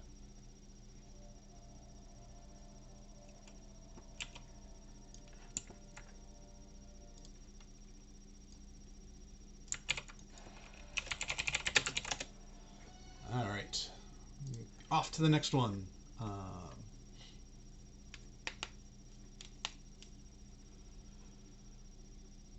So let's see, question, Truthfully OP asks, how is the size of the layout determined? If you're asking about for a region or for a dungeon, often there are generally like metrics that we know we can build towards. Like we know how much time it takes us to build a certain space. And then we kind of look at the grander scheme of like, okay, you know, we need to build this many things for this update. So that means if we have to build this many things, this is how big the things can be. Um, so that's kind of how we determine it. We adjust the size of a space based off of how much we just have to do in general.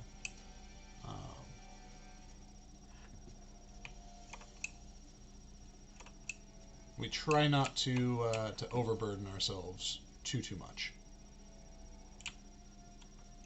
I forgot how complex this space was.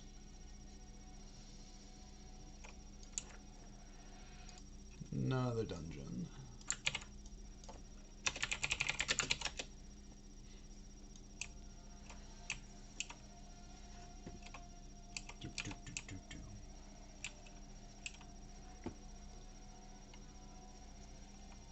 Yeah, I think one of the things too, especially in dungeon spaces, which I think is a fun thing to do, is if you can build with looping in mind, that helps. And not necessarily looping in that you will always come back to the same spot, but looping in that like you can visit a space, you can start in a space and kind of get your bearings, and then at some later point in the dungeon, you can look back and see where you came from. It's a great tool for helping players understand their progress through a space.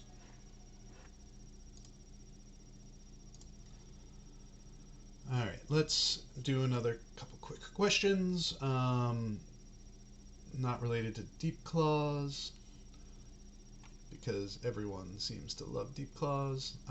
Will there be any new raids or instances till the end of the year? I am not at liberty to talk about future content.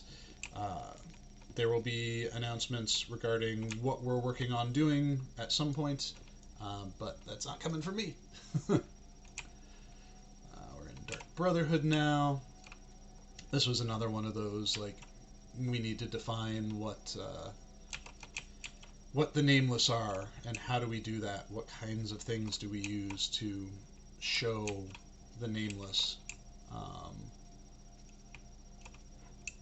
And I think we leaned very heavy into kind of unsettling color schemes, particularly in lighting, to show that off.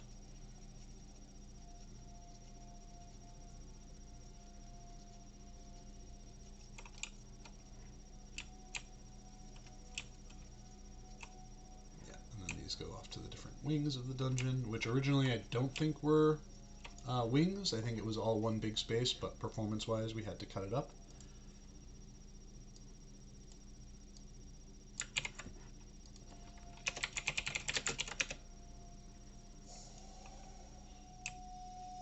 We got Dark Delvings. From what I remember of Dark Delvings, this was one of the first times we really focused heavily on positional gameplay and environmental gameplay. I don't think I'll be able to get much further here because there's logic usually associated with these barriers, and unfortunately, because I'm not in an instance, I won't be able to get through those portions. Go here.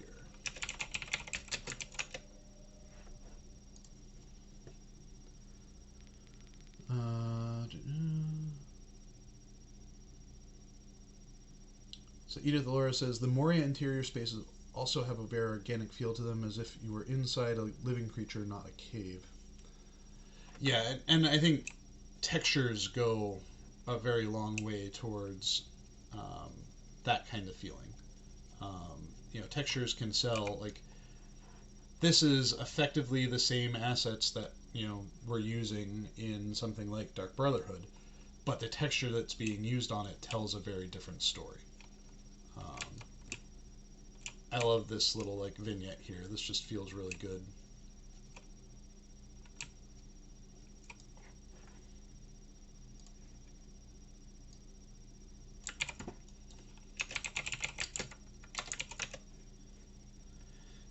I'm about halfway through the list of this dungeon. I may need to, of these dungeons, I may need to speed it up a little bit.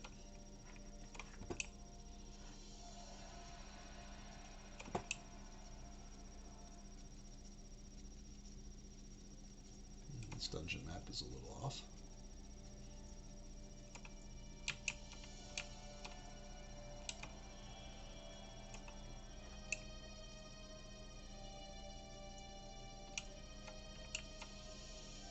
Feels like the dungeon space shifted just a little bit at some point and the map was never updated.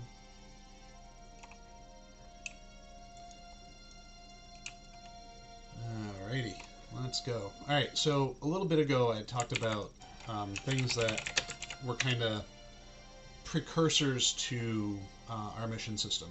So we had, in Moria, we had something that in development we called the Dwarven Doors. And the idea behind them was they were very simple dungeon spaces that a designer, that we built out the shell for, then a designer could say, okay, I want to make a quick instance in this space, but I want it to be decoed for Grodbog. So we had these shells basically built, and then we could deco them out quickly as needed. And the idea being that they could be used for the shard instances. Super quick and easy for us to build. Since we already got most of the shell done, we didn't need to spend a ton of effort into a lot of very specific work to build the space. So there was 8 or 9 of them, I think. If the ones that didn't end up getting used for the shard instances did end up finding use in other ways. So we didn't have anything that I felt like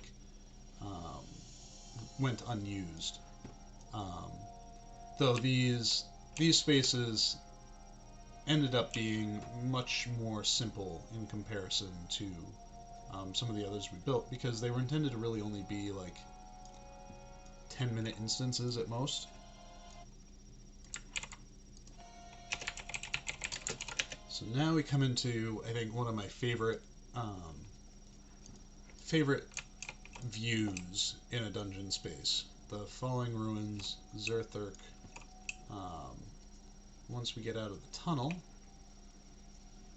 we're able to see this here. Like, I really love, like, this here in the distance.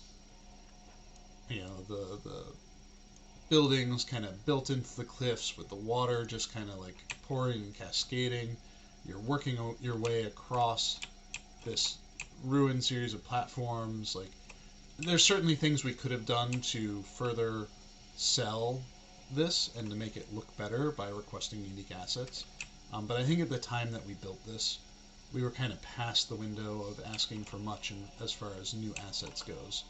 But I still just love this view. There's just something about it that feels like good and interesting to me.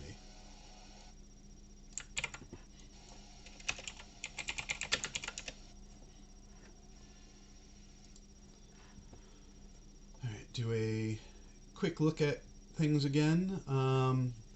Yao says, so now that we have Yondershire, what is your next project in terms of areas to develop in order to fill gaps or revamp an old area? When I know it, you'll know it? No, that's probably not the right answer. I don't have anything right now that is on my own personal direct bucket list. The stuff that I'm working on currently is very big and is taking up most of my attention. I still spend time to hang out with you all here to do this, but what I'm focused on right now is a very big project and a very big task. So, oh, those look like they're backward. No, they're just rendering weird. Okay. And those are doing the same too. Fun. So yeah, I don't have anything specifically that I can talk about regarding what my next things are. But I've got stuff on my plate. I wonder who came up with the idea of having lakes of Mountain Dew at the very bottom. I know Mountain Dew is vile, but still. So the water in the foundations of stone was kind of something that we came up with as a way to how do I say it? Like to further sell the grossness of it. And I think, you know, I don't know specifically how it came up, but we were just like playing around with like colors and whatnot. Like, how do we want to build the space? And we were already kind of going this like sickly purple motif, and we're like, well, like if we just flipped it and went with something green for water, like that would really like kind of further sell it, because like green and purple, there's definitely a certain like feel to those colors when they get put together. And we were looking just to like make things even more alien than they were before. Oh, the mirror halls. I remember doing this on a couple of characters not too long ago. I don't think I'll be able to go much further in here because of logic stuff, but we'll move on to the next one. I'll do peasant halls.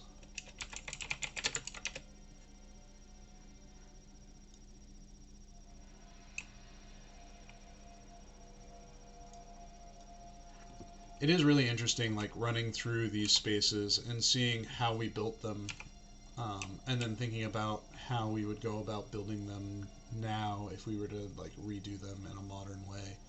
And I think we have, for a lot of spaces, moved away from very kind of simple cell mesh spaces, which is what this is. It's a cell mesh with a little bit of deco, and really trying to lean on the cell mesh for, you know, what everything looks like, and we end up building floating floating in space shells more often than not, where it's like we build the walls, we build the floors, we build the ceilings how we want them, as opposed to working within the confines of a cell mesh.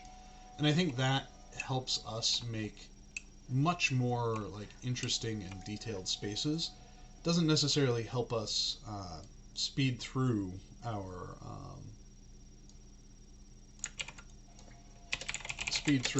creation process.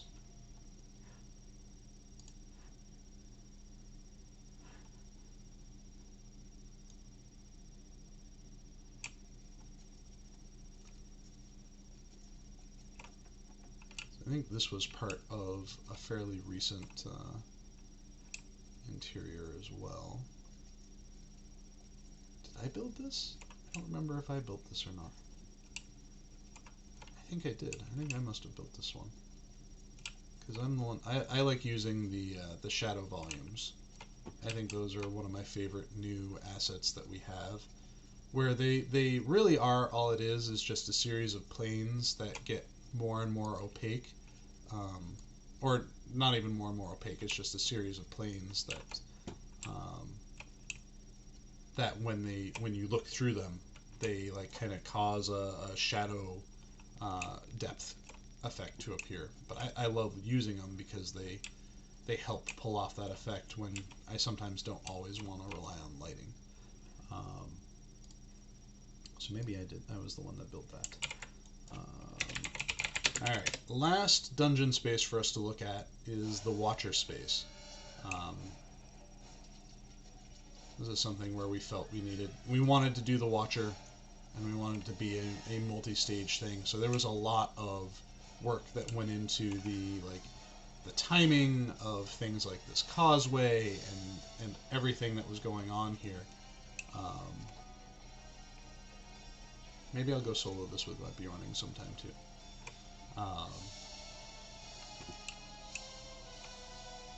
People do love a good Watcher fight.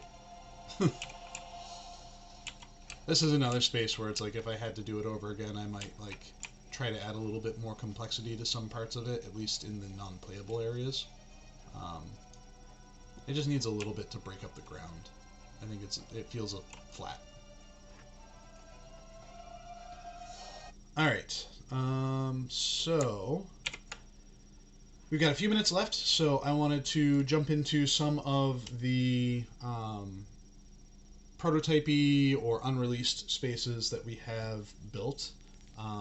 So I'll answer a couple questions and we'll jump right into that before we wrap up the stream. Again, thank you everyone for being here and for taking this very long tour with me. Squirrel asks, how do you go about adding new objects to an existing area like the Shadowed Chamber quests in Foundation of Stone? Those are mostly like opportunity finds. We look for places where there could be room for something, and then try our best to make it fit in. Sometimes that means we have to modify existing areas.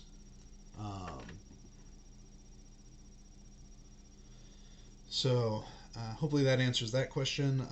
Hiking and Doldar says, if you could go back in time, what would you make any significant changes to Moria?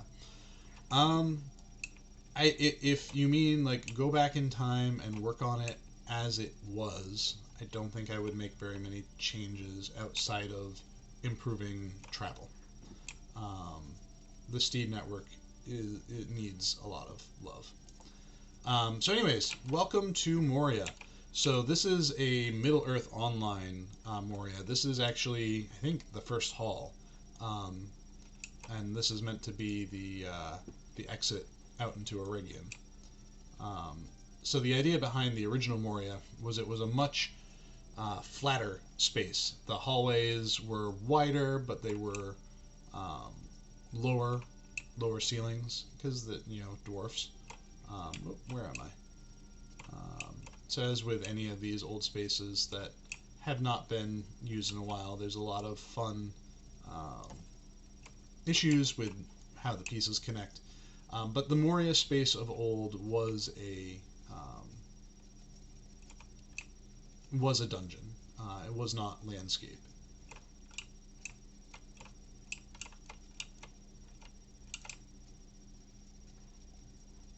So yeah, this is what Moria could have looked like at one point years ago.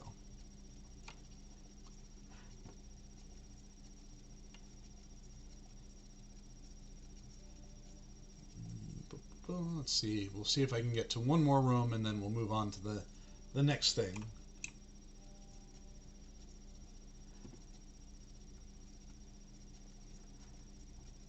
There we go. We're coming out into another... Oh, no, we're not.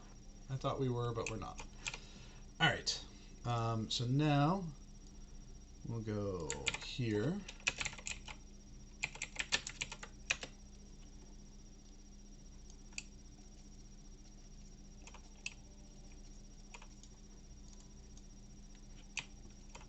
We've got an awesome dwarf tavern. This may be used in some form somewhere else, but the fact that it was a Breland loading screen says to me that it was not being used anywhere specifically.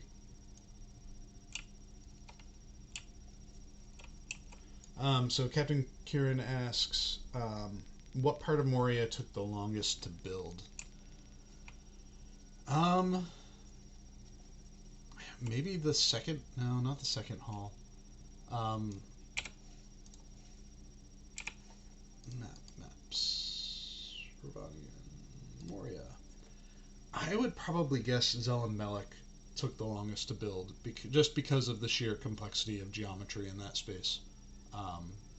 Lots of tunnels and hallways and ups and downs and whatnot. So I don't remember specifically, but that would be my guess for the longest one. All right. Ooh.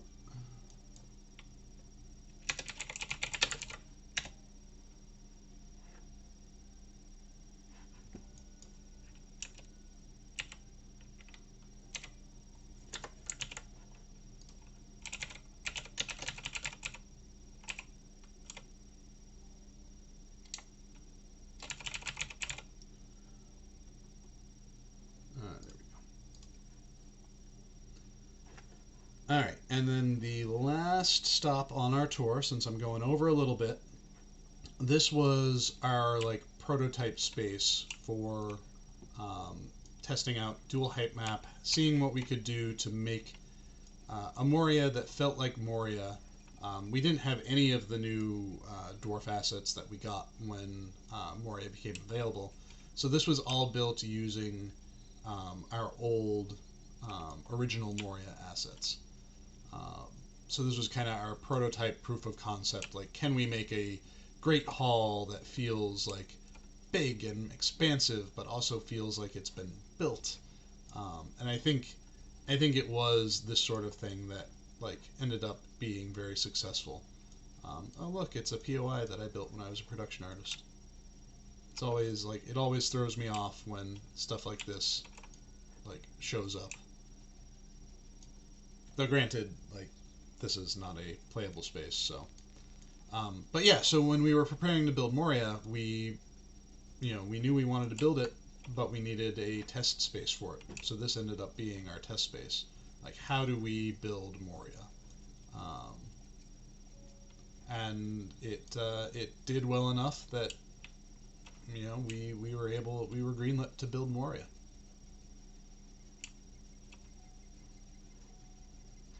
You know, I'd imagine too, like, how it looked when we presented the proof of concept was very different, just because of the way the lighting engine has changed.